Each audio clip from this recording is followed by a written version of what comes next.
Hello guys, welcome back to I Can't Witch Without, and this is I Can't Witch Without Pink Tourmaline. So just to reiterate the idea behind this series, this is just a series to take a look at specific things which I work with within my witchy practice. It is not to say that you cannot be a witch without any of these items. It's just a title, it's just an idea, it's just a way of looking at things. So this week we're looking at Pink Tourmaline, and I wanted to do this specifically for the Healing Witch mini-series. So I decided it would work best to first and foremost introduce Pink Tourmaline in this format in which we look at the meanings and talk a little bit about it. The meanings are actually going to come from the Book of Stones because they have a much better section on all of the tourmalines than the Crystal Bibbles. For some reason the Crystal Bibble has a line, maybe two, on Pink Tourmaline and that's it. Whereas the Book of Stones has a much better descriptive sort of analysis of Pink Tourmaline. In front of you, we're kind of cheating a little bit. Right, this is Pink Tourmaline in rough form, as is this. This is Pink Tourmaline within Aquamarine. These are little Pink Tourmaline tumbles, which I actually picked up today. This is a watermelon. Looks like a little eyeball. There you go, we can sort of make a little fish.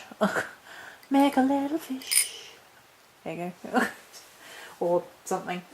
It's a little bit creepy looking actually. Anyway, creepy fish. I picked up the watermelon today and the little tourmaline tumbles because I want to do some crystal work with Pink Tourmaline and other crystals as part and parcel of the healing mini-series, and I may well do one of those straight after this, so it may be this video then that video straight up. I was thinking about showing them as a mini haul, but it's really not an awful lot this week in terms of what I picked up. I picked up the ones that I've just shown you, as well as a small piece of amber, and then 4 more strawberry quartz, which I have mentioned in the past, and I can still only get hold of these very small ones. I'd much rather have a few bigger ones, but I've got the feeling it's going to be quite a small grid this week or something along those lines. I shall do that following this and then video that, and there we go. So the other thing worth noting is that I initially had it wrong. I was thinking that rubellite was the name for Pink Tourmaline, and apparently it's quite an easy mistake to make because rubellite is the name for red tourmaline. However, Pink Tourmaline varies in such a wide spectrum of shade, from pale pink to deep red, as well as from clarity, from flawless transparent gems to opaque rough crystal pieces. Obviously we have rough crystal pieces versus the more opaque in shot. It is, however, Pink Tourmaline, and that's why the title of this video will be I Can't Witch Without Pink Tourmaline, rather than rubellite. So there you go. Things we learn. So, from the Book of Stones, ooh. Keywords: love, emotional healing, element water, and heart chakra. Crystal lovers often display an almost instinctual affection for this stone, perhaps because it is because it so directly touches the heart. Many fine pale pink tourmaline crystals come from Pala, California, but also good quality specimens are found in Brazil, Africa and Afghanistan. So then we have the meanings given by the people in the book, which is firstly Robert Simmons. The colour pink is associated with love and matters of the heart, and Pink Tourmaline is the quintessential heart chakra stone. It is representative of the feminine or yin energies. It is unsurpassed as a gemstone to aid in healing old emotional wounds, particularly those of childhood. It emanates a soft, soothing energy that engenders feelings of comfort, safety, and nurturance. In meditation, one should hold or place pink tourmaline upon the heart chakra, visualizing a pink light radiating from the stone, and ultimately encompassing the body in a pink cloud or bubble. This will infuse the entire emotional body with love and restore a sense of wholeness. I really like that about the Book of Stones, that not only are meanings given, but sort of suggestions for how to utilise the crystal to its best. I really like that about this book. Pink tourmalines can be used to repair holes in the auric field created by negative attachments or past abuse. Wearing or carrying pink tourmaline throughout the day can assist in releasing stress, worries, depression, and anxiety. They can help the emotionally numb recover their passion and zest for life. They strengthen the link to the highest divine energies. They can help the timid find courage, particularly in matters of love. They can increase the trait of gentleness in most individuals. Wearing pink tourmaline turns one into a beacon of its loving and healing energies, making it more difficult for others to project negativity in one's direction, and also influencing them towards you to be kinder and show greater tolerance.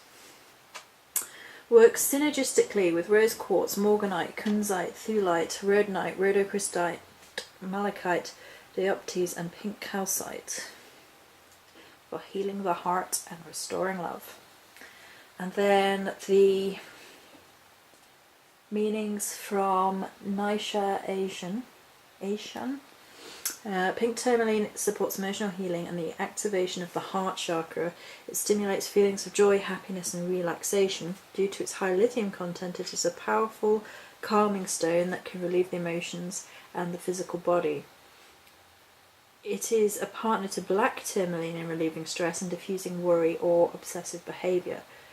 It doesn't say it here, but it's probably a much softer version of black tourmaline.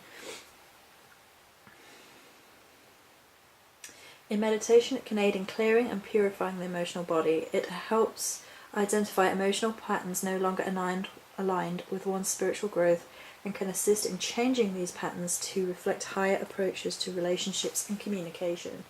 Excellent stone for children, particularly the spiritually sensitive indigos, because it provides a calming, centering energy that can assist them in considering consequence and karma before taking action. Spiritual meaning: pink tourmaline activates the high heart center, and one's ability to surrender to love. It helps one find strength in vulnerability and joy in all of one's learning experiences. Emotional is a powerful emotional balancer and cleanser. It is one of the strongest stones for alleviating stress and the emotional imbalances that stem from such a state. It's a powerful stone for children, etc. Physical helps calm and soothe the heart, assisting with angina, irregular heartbeat, and recovery from heart attack. It's useful for balancing brain biochemistry to help promote a balanced mental state. And the affirmation, given for pink tourmaline: my heart is healed and whole. I radiate the energies of love. Okay. So,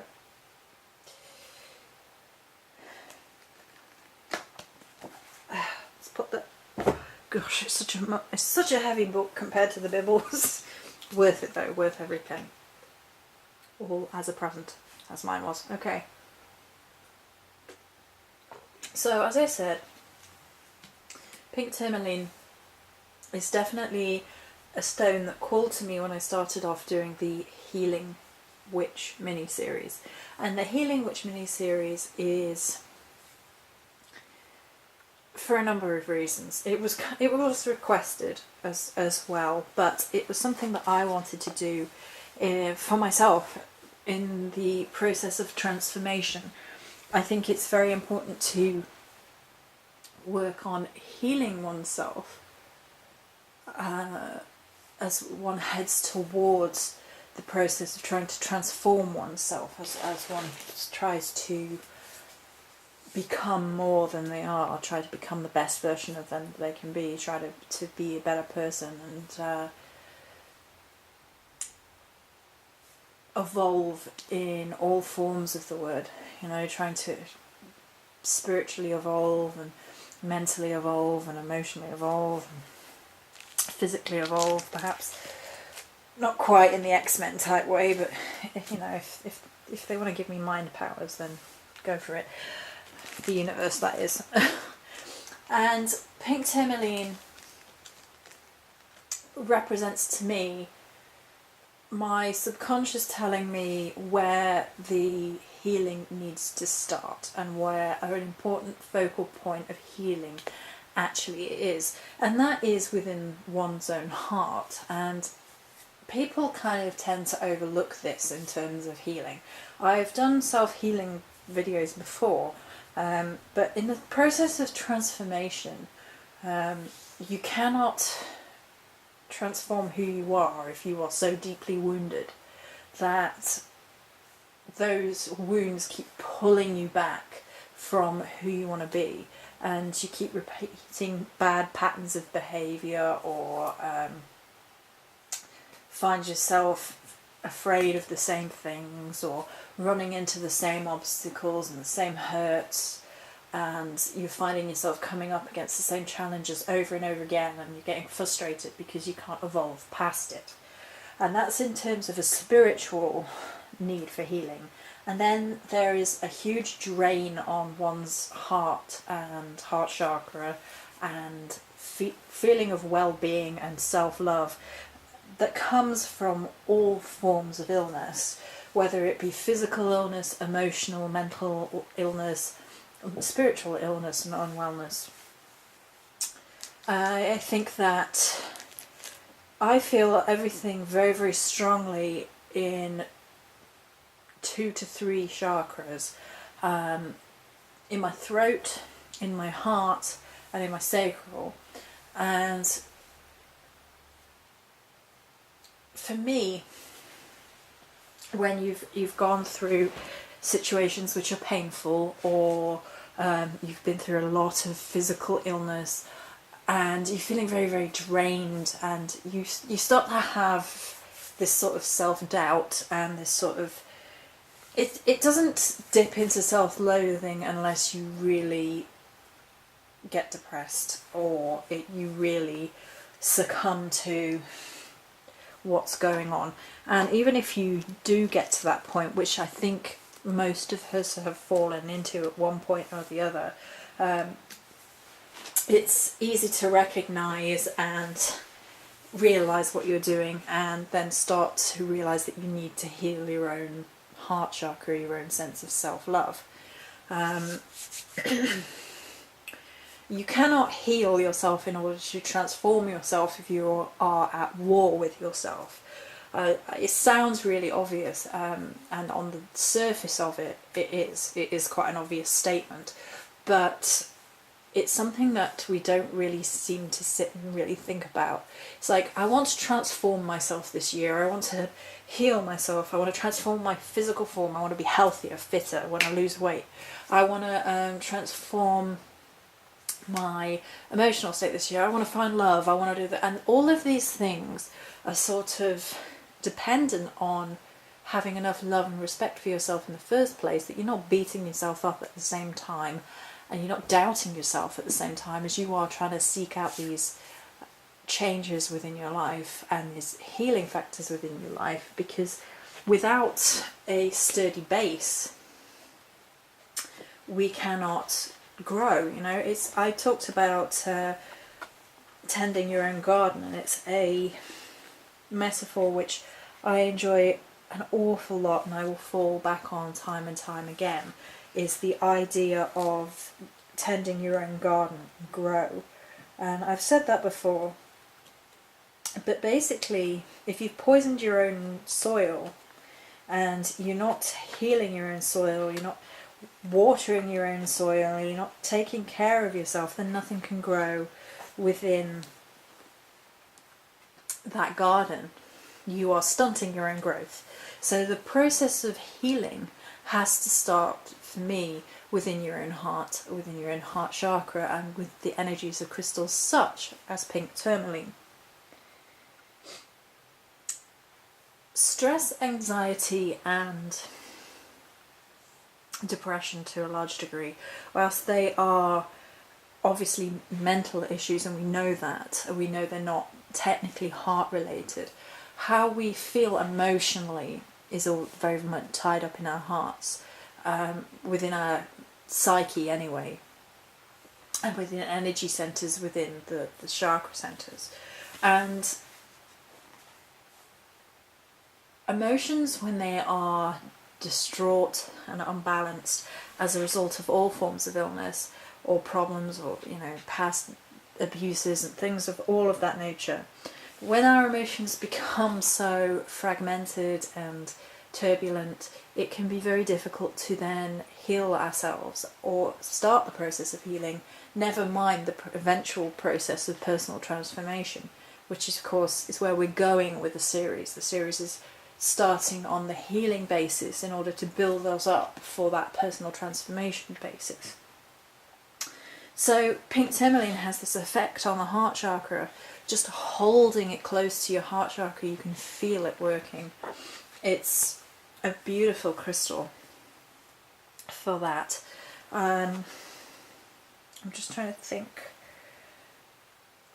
It kind of balances, like the book has stated, it has this emotional balancing. It's a very soft and gentle stone, so it's gentle on us.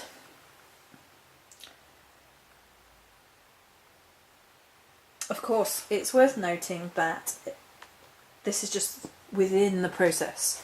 So pink tourmaline isn't the stone to personally transform your entire life. It is a foundation stone on which we start the healing process. I should mention that the properties of watermelon tourmaline, seeing as that's in the centre there with the eye. Now, that's actually reverse watermelon, because it's the other way around to what they usually are. It's usually green with pink in, and this is pink with green, and I think it has a little black in the centre there. There is green in it. I know it looks a bit. Tourmaline 411. Get the 411. Jokes. Right, so again, it's another water heart chakra. Synergistic combination of pink and green that amplifies and balances the emotions of each. Works well with the heart chakra and the higher heart.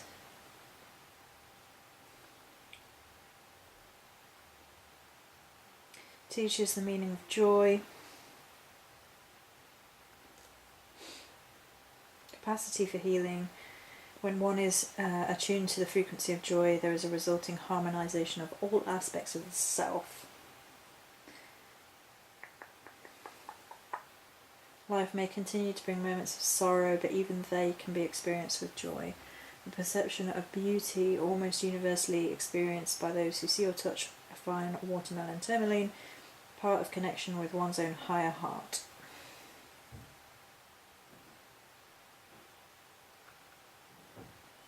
So there you go.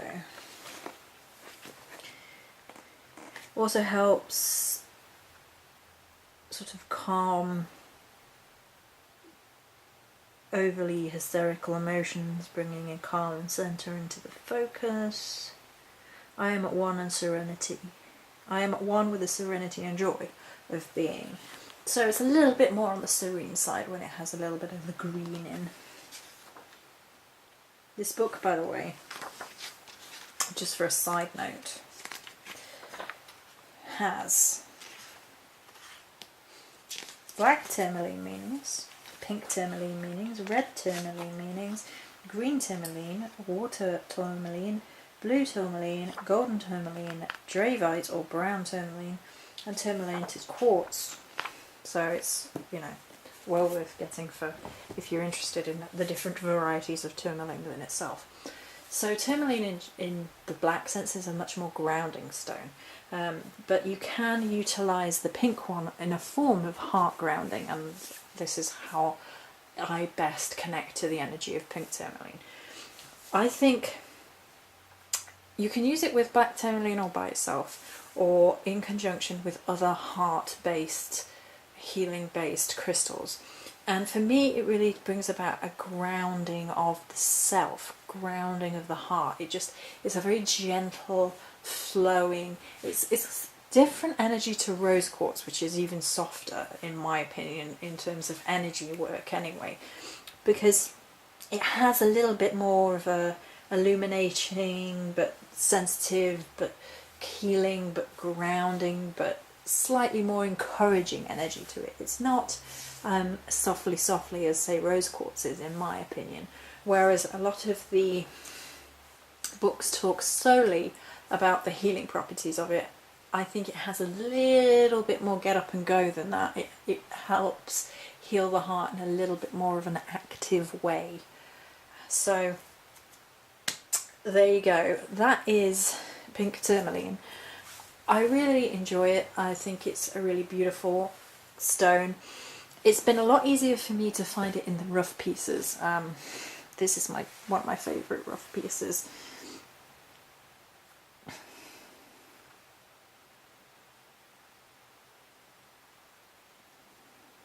So lovely. Such a lovely stone.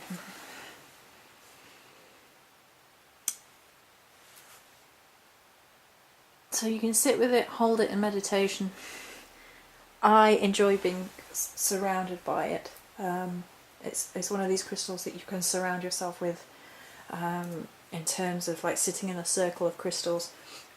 I would do it with strawberry quartz if you were going to do a circle, and that will feel very, very calming, very softly healing. And like the book says, you can surround yourself into a pink healing bubble. That would work really well. I tend to imagine light passing through, pink light in the case of pink tourmaline, or if you're working with pink and white stones or pink and purple stones, you could combine the colours and just uplift your energy with the crystals. I think they're wonderful for that. So that's it for this video on pink tourmaline. Many blessings.